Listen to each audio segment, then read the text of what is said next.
Welcome viewers, I am Dr. Tarang Kapoor and we are discussing care ethics, and we are going to discuss from where we left in the last lecture. What are the significant challenges posed in terms of evaluation of feminist ethics? Is there a gender difference in morality? That's the question we are going to thrust on in this lecture. First question is that is this contention true that women and men exhibit a different type of moral perspective and moral reasoning? So in the last lecture we were discussing how there are contrasting virtues, and we saw this from the table which is presented by Barbara McNannon and her co-author in the book, in terms of these binaries which are present. So do we really have this contrasting moral perspective and moral reasoning present in male and female? Is it an empirical fact that men and women manifest a different type of moral reasoning? We answer this question, we need to explore whether there is a difference between the moral language and logic of males and females. Gilligan's research finds such variation in moral reasoning among both men and women.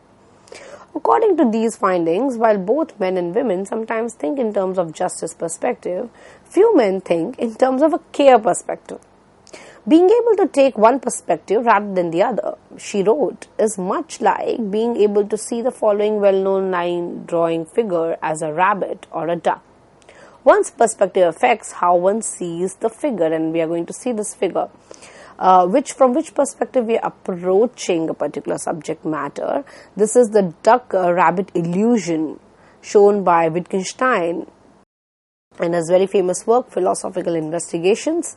And there are, according to this, there are two ways of seeing a particular picture, a particular perspective, which shows that this particular picture here in front of us can be seen at one point as a rabbit, and on the other point it can be seen as a duck. So it actually just is a matter of from what point of view we are approaching a particular subject matter. So women are able to see the same moral reasoning in the case of the same moral reasoning from the point of view of care, and men are able, when they are arguing for the same the same issue, they are arguing in moral reasoning, they are seeing it from as a rabbit. And this can be vice versa. So let us explain our point here. With regard to ethics, if one has a justice perspective, one will see that the self as moral agent stands as the figure against the ground of social relationships, judging the conflicting claims of self and others against the standard of equality or equal respect. If one has a care perspective, then one will see that relationship becomes the figure defining self and others. So in the case of a care perspective, when we approach our issue from the point of view of care perspective, we see that we are approaching the entire subject matter from the interconnectedness between self and the other. On the other hand, when we are approaching a particular issue from the justice perspective, we focus on impartiality, fairness, and whole assertion of rights, among others. Within the context of relationship, the self as a moral agent perceives and responds to the perception of need. Gilligan in Moral Orientation and Moral Development shows us this, that when we are talking about what are needs, then we are always talking in terms of interdependence on one on the other. In these more recent studies, Gilligan used educationally advanced North American adolescents and adults and found that 2/3 had one or the other orientation as their primary focus. So either they were focusing on justice as their orientation or on care as their orientation. Still, she found 6 differences in the results. let us delve more on this. With one exception, all of them who have focused on justice. The women divided with roughly 1/3 focusing on justice and 1/3 on care. The other third had a hybrid approach. In this study, women did not always have the care perspective as their focus, but without the women in the study, the care focus would have been almost absent. So it was more and more women who were inclined towards the care perspective. There are other theorists who are critical of the data, like Catherine Greeno, Eleanor Maccoby, believe that any difference between men and women morality, men's and women's morality, can be accounted for by social status and experience rather than gender. So the issue of moral judgment making or moral reasoning has not much to do with which gender you belong to, but it also has to do a lot with the social status and the kind of experiences you have, the other identities which formulate your being. Using other studies, they point out, like these two philosophers, the critiques of Gilligan, have pointed out that in any cases, those who exhibit so-called feminine morality have been housewives and women who lack higher education. They found that career women showed types of moral reasoning similar to those of men. The question of whether women do exhibit a unique type of moral language and logic will need to be decided by those who study the empirical data. And of course, you can examine your own experiences to see whether the males and females you know seem to reason differently when discussing moral issues. So it depends on which phase of life you are, if you are more of a homemaker or you are a professional person. Many other kinds of identities of which you are part of will go a long way in deciding whether you will side with the justice perspective or with the care perspective. So it is not entirely a matter of which gender you belong to. The second question, which is more pertinent, is if this fact is true, then how are we to explain it? Like, what is the fact we started with? That there is a male ethics and there is a female ethics. Now, how are we going to explain if this is true? What may be the source or cause of this difference between male and female? Barbara McNennan and Andrew Fiala discuss at least 3 distinct types of explanations which address a possible difference between masculine and feminine morality. So, on the one hand, there is feminine, and on the other, masculine, and on the other hand, feminine morality, and why, if there at all is a difference between the two, what will be the causes of them. The first difference is in the psychosexual development of the two sexes.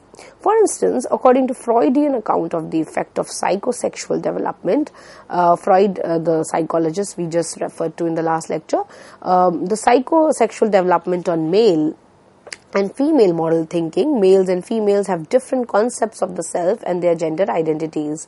This concept is influenced by their development in relation to their mothers and fathers. So how they develop these kinds of gender identities and have different concepts of their self, and how they understand gender, being born as a male or a female, and with their relation, also this has a bearing on their relation with their mother and father respectively. So that psychosexual relationship goes a long way in defining how masculine and how the feminine do moral reasoning later in their life. Now, the other key difference is the biological difference. The Caroline Whitebeck locates the source of difference in masculine and feminine morality in women's and men's biology. That is in the differences in their reproductive capacities and the experiences herewith. So their bodies and their reproduction, what kind of experiences they have in terms of their embodied self. In pregnancy, labor and childbirth, women experience certain feelings of dependency on the other and certain feelings of contingency, interrelatedness. They do not have full control over their bodies. Their experience of dependency and pain, and because of their feelings during their time, they can sympathize more clearly and more readily with the infant on the child's or the child who is born thereafter, with the feeling of that child and the feeling of helplessness, dependency, and thereby able to support the child. Because they have themselves gone through this entire gamut of requirements when they are pregnant and when they are dealing with their body. That's why they are able to support that kind of dependency. So this is clearly different from a male's biological requirements and biological structure. Number 3, the third kind of difference is some philosophers have offered a social, cultural and educational explanation to this. So there was first was psychosexual, the other second was biological, and the third is the social, cultural and educational differentiation. Although naturalistic explanation maintains that there is more instinctive orientation towards nurturance in women, that is ultimately a matter of biology and physiology. However, their culture and socialization matters. Girls and women are taught to exhibit nurturing behaviors. So there is a socialization and culturalization which happens by a culture. So this is also giving us a lead into the formulation of gender as an identity. So that expects them to be nurturers and caregivers, this culturalization. Mothering is not only a biological phenomena, but also it's a social and cultural responsibility. Although some women bear children, it is not necessary that they rear these children. Still, because they so give birth to and nurse infants, women have generally come to be the primary child rearers. So they become child rearers. And it has a lot to do with the social and the cultural bearing of a society. So women's morality arises from elements of maternal practice. Philosopher Sarah Ruddick believes that maternal practice results in maternal thinking, which is the vocabulary and logic of connections that arises from women acting in response to demands of their children. So what you practice is what you start thinking. So when you are demanded a particular kind of requirements by your children, you end up providing those, and when you end up providing those, you end up meeting those demands and you start thinking in those interrelated terms. Maternal thinking is purposeful way of thinking and acting rather than being just a kind of feeling or thought. It is actually an acting. An acting in the sense you actually do action. Okay, so it is thought in action. It finds ways to preserve, develop and promote one's children. In fact, children are extremely vulnerable and will not survive if they do not have the basics of food, clothing, shelter and other necessities. According to Ruddick, particular virtues like humility, cheerfulness, combined with realism and love, are required by a mother to satisfy needs of her children. So a woman, when she becomes a mother, she is playing this a dialectical game, as to speak. She is going back and forth with her learnings, whatever she has learned, and then she is applying those learnings in terms of the requirements which are raised by her children. So mothers ought to guard against negative feelings like hopelessness, possessiveness, and they need to be more compassionate, forthcoming, positive, to take care of the child. The reason is that they spend much of their lives mothering, that their morality has developed in consistency with their experiences. All our cultural norms celebrate the value of care and also reinforce this value. We praise caregiving and caregiving nature so much so that at times, negatively speaking, we praise sacrificing nature, and we celebrate mothering or taking care in the positive sense, while wondering about femininity of women who do not exemplify maternal virtues. That will be a question here, that what do we say for women who do not have the showcase at least these maternal virtues. So that's why it becomes a question. Maternal morality stresses relationships and virtues that are necessary for mothering. Children need help in growing morally, physically, socially, emotionally. Since women spend most of their lives mothering, most of their lives taking care, rearing the child, that they develop a morality consistent with this experience. The cultural norms reinforce the value of care and nurturance for women. We celebrate mothering and praise care-giving women. Maternal morality stresses relationships and virtues that are necessary for nurturing. So what we want is what we get. Just because men and some women do not give birth does not mean that they cannot be parents and develop the outlook which is required for this practice. So, it is not so much in terms of biological structure. Even if a woman cannot give birth, or a man can, of course, biologically cannot give birth, that does not make them, less inclined towards nurturing or caring. We can see the debate from this point of view as well, that it is clear from this analysis that there is enough argument to suggest that it's a social phenomenon. Caring, nurturing, this is part of a cultural milieu. It's a social phenomena. It's an ongoing process. That maternal practice has been principally women's work is a social construct. And if the society were to think about this whole debate differently, then it will definitely, the share will also be appreciated and assimilated by males. Now we have to evaluate gender-specific approaches to morality. We have been doing that for a while, but let us take some more perspectives. Many times it is criticized that ethics of care, in as much as it is focused on practical relations, is a lower-level morality. In the defense of ethics of care, we may argue that ethics of care provides a better moral orientation. It's not a lower level morality only because it is, contested vis-a-vis the more authoritarian and the more established normative order. Does not mean that it is weak in any way. For instance, we can defend our case instead of judging wars in terms of whether the overall benefit outweighs the cost that we may incur. We do well to think about particular people who are involved, for instance.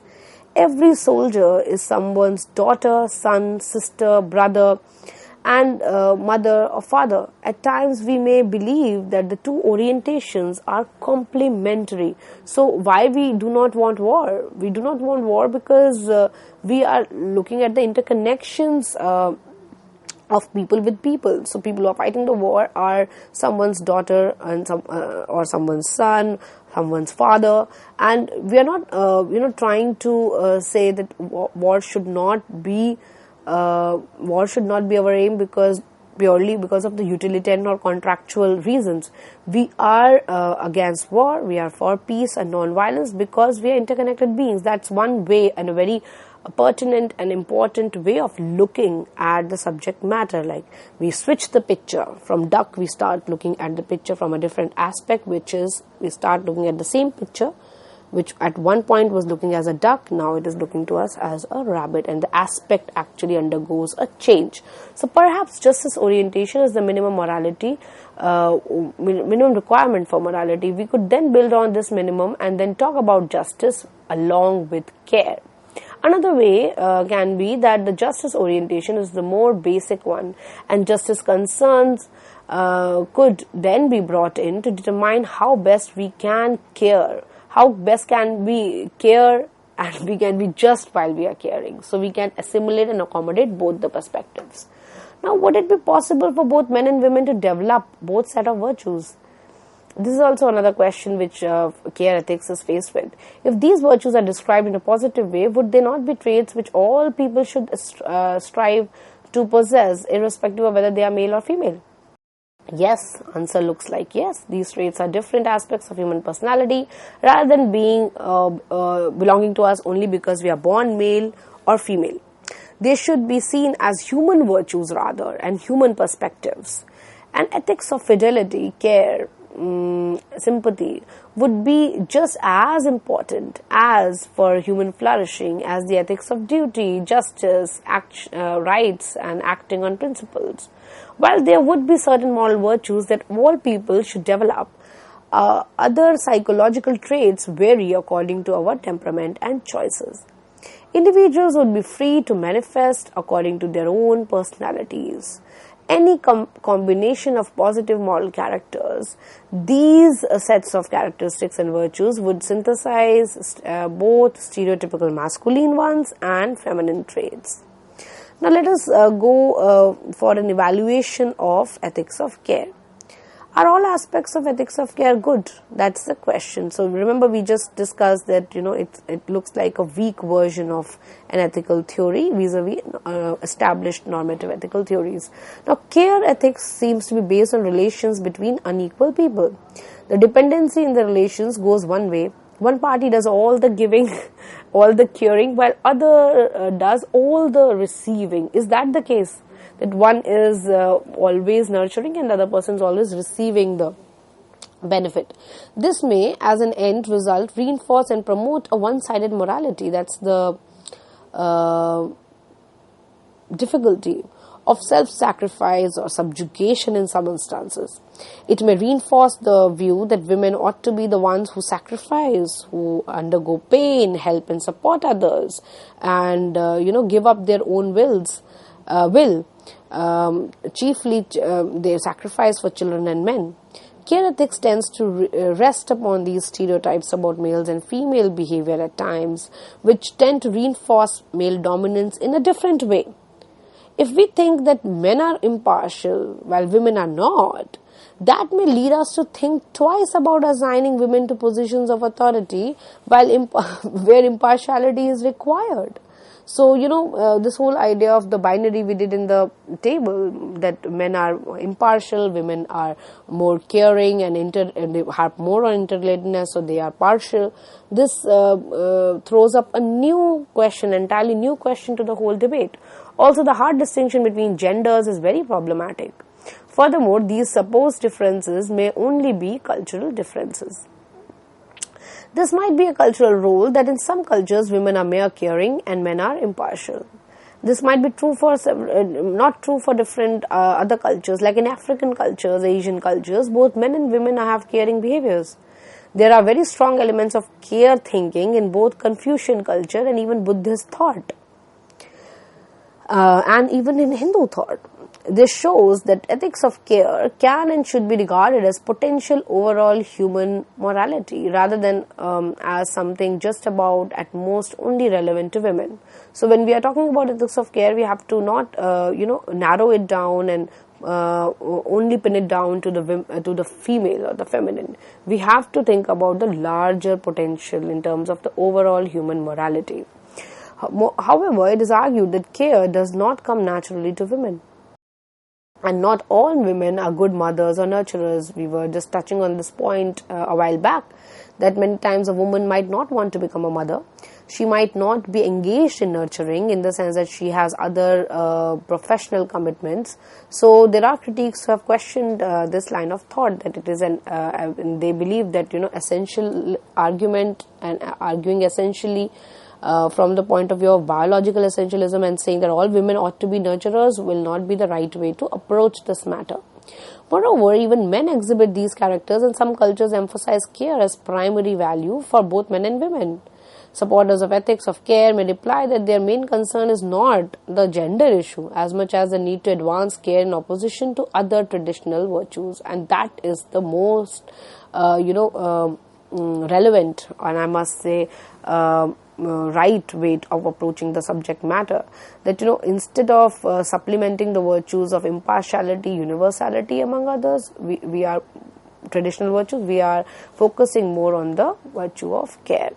In addition, many critics of care ethics contend that the promotion of so-called feminine traits may not be to benefit women and may reinforce women's subservient positions in the society. Defenders of care ethics might respond, it is not that such feminine virtues like obedience, self-sacrifice, silence and service that define an ethics of care. In fact, ethics of care is more empowering and a more positive kind of a virtue. It is not just, serving in terms of somebody forcing you to serve or forcing you to pay obedience to their whims and fancies. It is more of an empowering. I can take example of the Gandhian understanding of non-violence. When Gandhi talks about non-violence, he talks about it as a soul force, some positive coming from within. So care can also be articulated in those terms rather than taking it in a negative connotation. Rather, such an ethics tells us from what perspective we are to judge morally, namely from the perspective of specific persons in relation to each other, susceptible to particular harms and benefits. Can an ethics of care free itself from negative associations of traditional feminist morality? Can feminist ethics support an ethics of care while also seeking to promote women's equality? It is clear at least that women cannot be restricted to traditionally subservient roles anymore if they are to be treated equally and fairly in both public and private realms. So the traditional roles might not be the outcome. Even if we go ahead with care ethics, it's not necessary that we are going to be regressing in a traditional kind of understanding of these roles. What these discussions have also suggested is that we can no longer maintain that one ethics exists at home and another, that is the private realm, and another ethics at work or the public realm. The one at home is that of care and relationships, and the one that is in the public is the justice and fairness, impartiality based ethics. Elements of altruism and concern for particular concrete individuals have a place in political as well as domestic spheres. Feminists have famously said that the personal is political. What they mean when they say that what happens in the personal life, and I quote, is particularly in relations between the sexes, is not immune from the dynamic of power, which has typically been seen as distinguishing feature of the political. However, while care ethics describes as an ideal context for ethical decision making, it does not tell us how we are going to make decisions in a concrete situation. Does not tell or does not explore itself, say that constituents benefit from the decisions made or are harmed. It gives no rule for what we are to do in cases of conflict of interest. So there are certain lacunas there. We need to be mindful of them. Supporters of care ethics may respond that by setting the context of the ethical decision making, and ethics of care has already done something more valuable, and for it thus provides a balance to otherwise one-sided traditional approaches which are impersonalized and universal in nature. Perhaps this is a valuable minimum achievement that it sets up the context. Or perhaps care ethics, with its emphasis on human connectedness, has an even more central role to play in our today's ethical and political discussions. Feminism and ethics of care remain important focal points of any moral theory. Caring approach to ethics helps relatedness figure into ethics, and I will again quote Noddings. She says, and I quote, "The caring attitude which expresses our earliest memories of being cared for and our growing store of memories of both caring and being cared for is universally accessible," unquote. So she brings in a kind of universal element to the ethics of care. Let us conclude by what Gilligan said in a different voice. And I quote, "What we need now is a marriage of the old male and the newly articulate female insights," unquote.